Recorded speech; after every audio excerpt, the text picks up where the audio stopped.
তাহলে যে 18 বছর আগে বিয়ে করতে পারবেন না, ঠিক 18 বছর হলে বিয়ে করতে পারবেন। আমি জানি না, তাহলে 18 বছর ধরেন 10 দিন আগে আপনার বয়স 18 হয় নাই, 10 দিন পরে এমন কি ঘটনা ঘটে গেল যে আপনি এখন বিয়ের উপযুক্ত?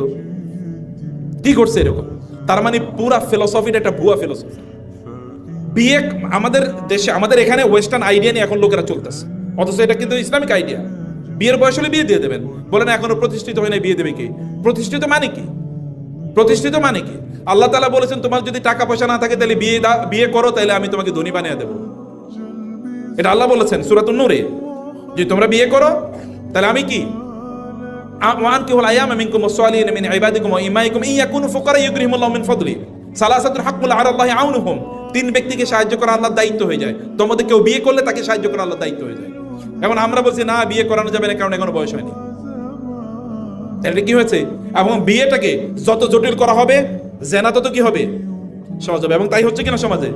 এবং খুবই আনফরচুনেটলি আমাদের এই সমাজে যারা এত বছর রাষ্ট্র চালাইছে, তারা দেখাইছে যে তুমি জেনা করো নো প্রবলেম, কিন্তু বিয়ে করলে তোমার ধরে নিয়ে যাবো। 18 বছর হয়েছে, 18 বছর আগে কেন বিয়ে করলো? এই কারণে পুলিশ ধরে নিয়ে গেছে। কিন্তু 9 বছর 11 বছর একটা মেয়ে তার কথিত বন্ধুর সাথে হাত ধরে পালিয়ে চলে গেছে, গোটা বাংলাদেশ অস্থির হয়েছে। কি জানো, সুবানা কি জানো, গোটা বাংলাদেশ 11 বছর একটা মেয়ে। এটা নিয়ে রাষ্ট্রের কোনো মাথা ব্যথা নেই। সব মাথা ব্যথা কেন 18 বছর আগে বিয়ে করলো। হালাল কাম করলে অসুবিধা, হারাম করলে কোনো কি নেই, সমস্যা নেই, ওটা সেলিব্রেশন। এটা একটা জাহিলিয়াত কালচার তৈরি করে গেছিল একদল লোক।